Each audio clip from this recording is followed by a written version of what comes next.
Hello, everybody. Pray everybody's having a great day, and I'm glad you've taken the time to join us for this week's lesson as we continue our study through the miracles of Jesus as recorded in the Gospels. Oftentimes, the events that take place immediately after a miracle are some of the best teaching moments.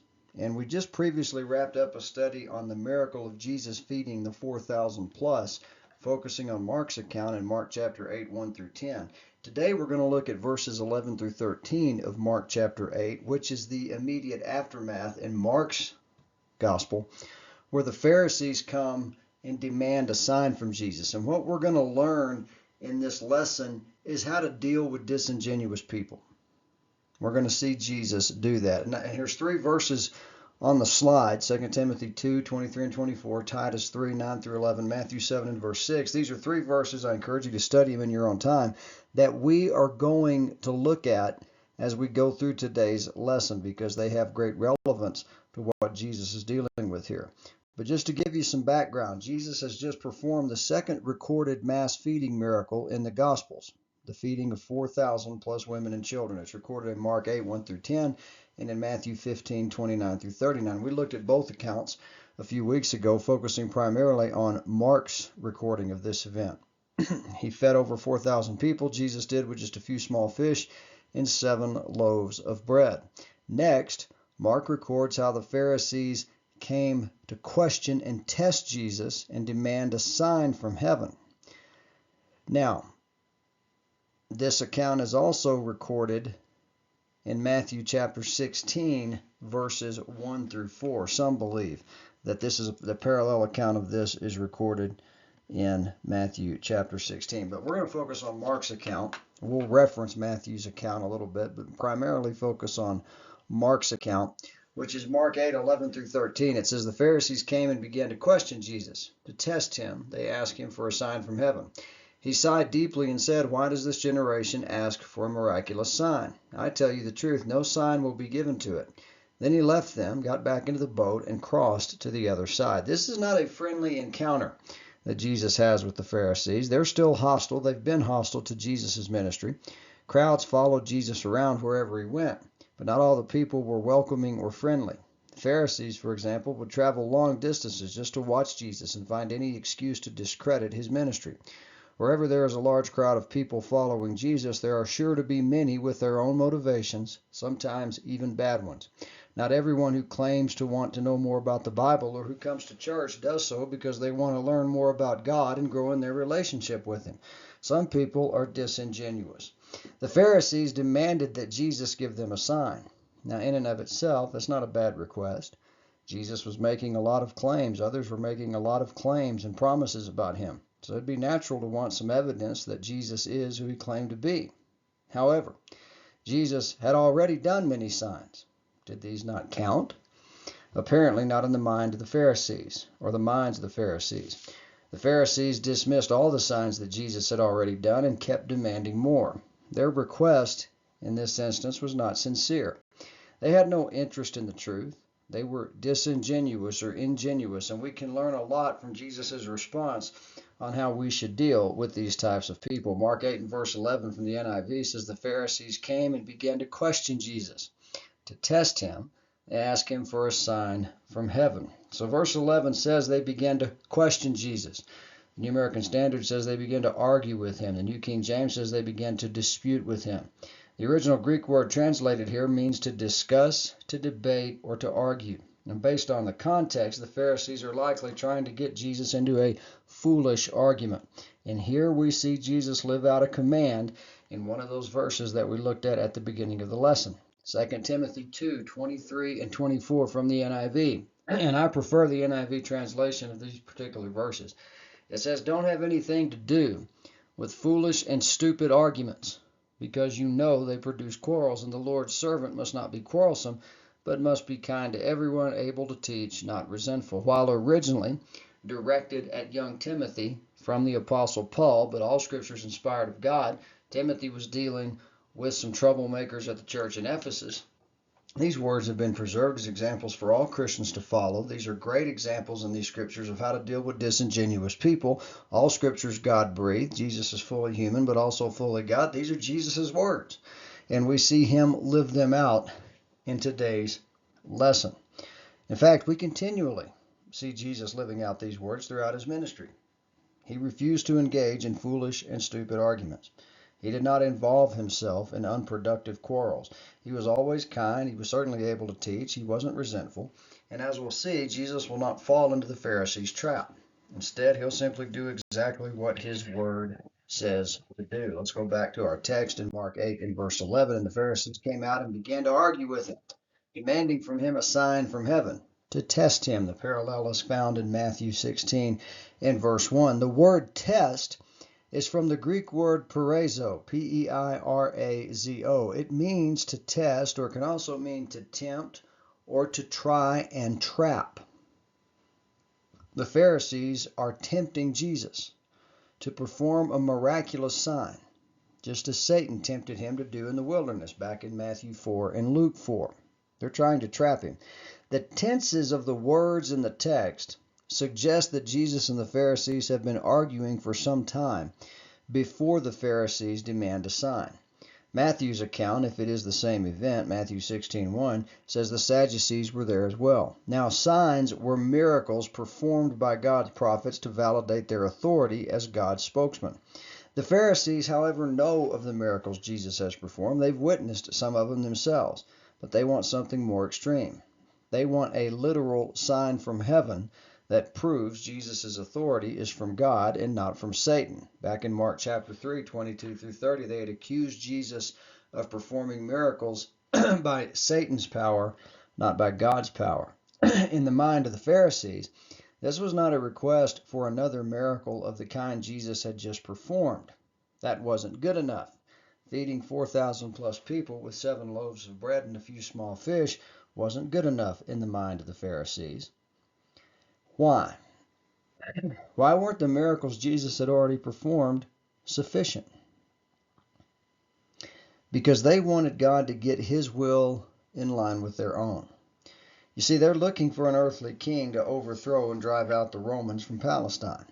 So they asked for a dramatic sign from the sky, perhaps something similar to Elijah's fire from heaven that we read about in 1 Kings chapter 18. Whatever the specific sign, they want something that proves Jesus is God's Messiah, who will lead them into freedom from Rome. In other words, they want something that fits their criteria of who they think the Messiah should be. Now, Luke 4 and verse 13 is the end of Luke's account of Jesus' temptation in the wilderness. And it says, when the devil had finished all this tempting, he left him. He left Jesus when? Until an opportune time. Well, Mark chapter 11 is an opportune time. Why? Why would this be an opportune time to tempt Jesus?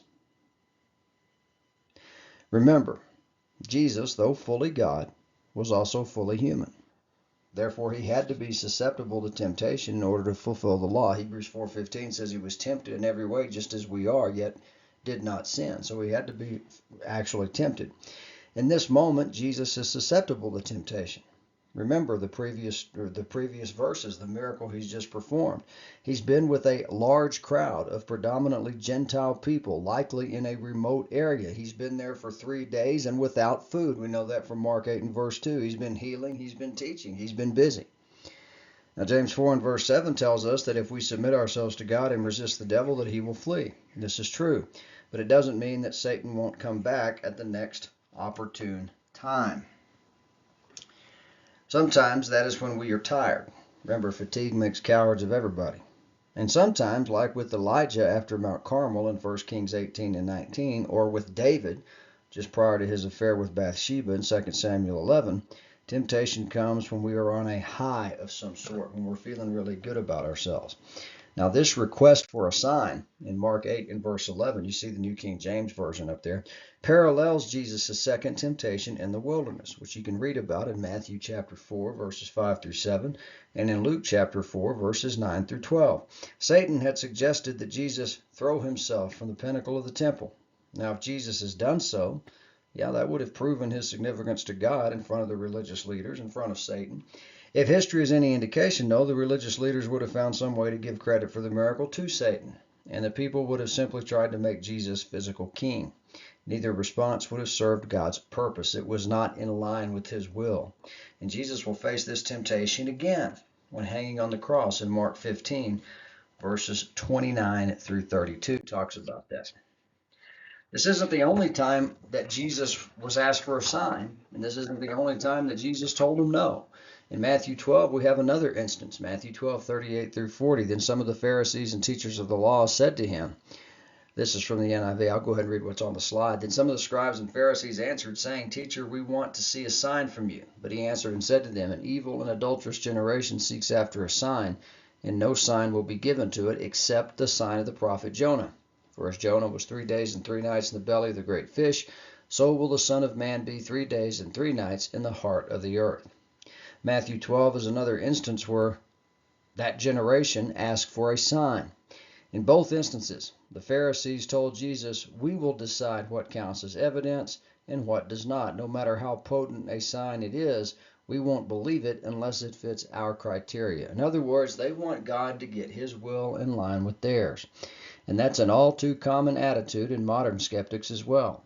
Unbelievers in our world today, just like the Pharisees back then, tend to summarily dismiss all existing evidence and then demand even more, all the while acting as if such a request is entirely reasonable. In Mark 8 and verse 11, the Pharisees question Jesus. They're trying to tempt him. They're testing him. They're demanding a sign. Whatever specific sign the Pharisees are looking for, Jesus will refuse to give it to them, not because he can't provide it, but because he knows it would be a waste of time. Matthew 7 and verse 6. We'll look at that again in a moment. Mark 8 and verse 12, he sighed deeply and said, Why does this generation ask for a sign? Truly I tell you, no sign will be given to it. Jesus saw through their request. He knew they were not sincere. And he knew that doing a sign for them would not change their minds. It would be like showing off just because he could. Why? Why did Jesus do most of his signs? They were certainly meant to prove that he was the Messiah, but they were also mostly motivated out of compassion. I cannot think of a single miracle which Jesus did, except for the resurrection, just to show people that he could. He's not like a trained monkey that was to perform on demand. He did not need to prove himself to the people, and indeed, nothing he did would have been proof in their minds anyway. I'm talking about the Pharisees. So this demand is actually very similar to Satan's testing of Jesus in the wilderness. And clearly, Jesus was not swayed by these "if you are the Son of God" arguments. In Matthew 12, as we already saw, we see that Jesus said only one sign would be given to the people, and that sign was not given immediately. That sign was and is the resurrection.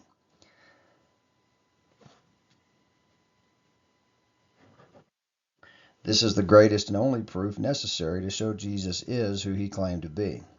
Now, the New King James and the New American Standard say that Jesus sighed deeply in his spirit.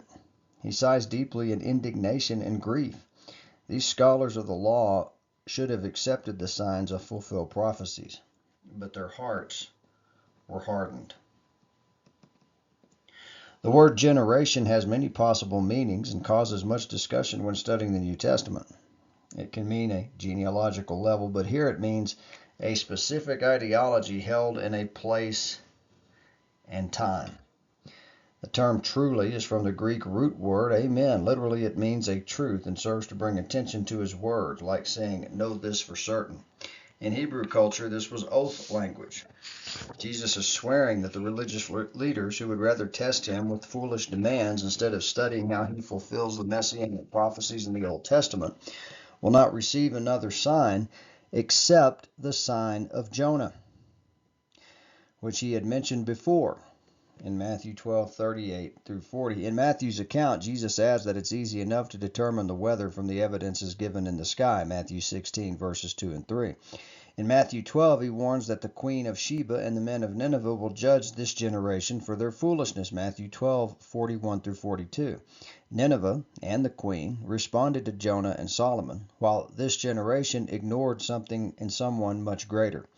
This attack and the unbelief it showed distressed Jesus. He was amazed at the unbelief and audacity of these religious leaders. This demand for a special sign was an extreme example of the arrogance and pride of the Pharisees. Jesus refused their demand because his miracles were not done with the intention of convincing hardened unbelievers. Instead, Jesus did miracles to show the power of God in the context of grace and mercy. Those who believe that if people see enough signs that they'll come to faith presume to know more than Jesus did. And he condemned that generation who sought a sign. It says in verse 13 that then he left them, got back into the boat, and crossed to the other side. Jesus had come here after miraculously feeding a mixed Jewish and Gentile crowd with a few loaves of bread and some small fish. That's what we studied in Mark 8, 1 through 10. Now Jesus leaves the Pharisees without record of a single miracle. Those who humbly sought healing received it. Those who were hungry were fed. But those who demanded a sign from God were disappointed. The text simply says he left them. And this marks the end of Jesus' public ministry in Galilee. Later, Jesus and the disciples will travel north into Syria and then south into Perea and Judea. But now, Jesus is officially leaving the Galilean Pharisees to spend more time training the disciples. You see, Jesus knew when to walk away. Just as Jesus knows when to leave off arguing with the Pharisees, we are called to shake the dust off our feet when someone continually rejects the truth. Mark 6 and 11. And if any place will not welcome you or listen to you, leave that place and shake the dust off your feet as a testimony against them. This is also a good example of Jesus practicing his own words from Matthew 7 and verse 6. Do not give dogs what is sacred. Do not throw your pearls to pigs. If you do, they may trample them under their feet and turn and tear you to pieces. The Pharisees were not sincere in their questions and demands. It made no sense for Jesus to continually give to them what was sacred. The Pharisees were divisive in everything they did. Titus 3 and verse 10 tells us, warn a divisive person once, and then warn them a second time. After that, have nothing to do with them. Jesus knew when to walk away. He knew when to have nothing more to do with a group of people, and we could learn a lot from that. Glad you took the time to join us for today's lesson. I pray that it challenged you. I pray that it encouraged you, and I pray that you'll take the time as you find the time to dig deeper into the scriptures we looked at today, as you seek to grow in the grace and knowledge of our Lord and Savior Jesus Christ. Praying everybody has a blessed week. Take care, and God bless.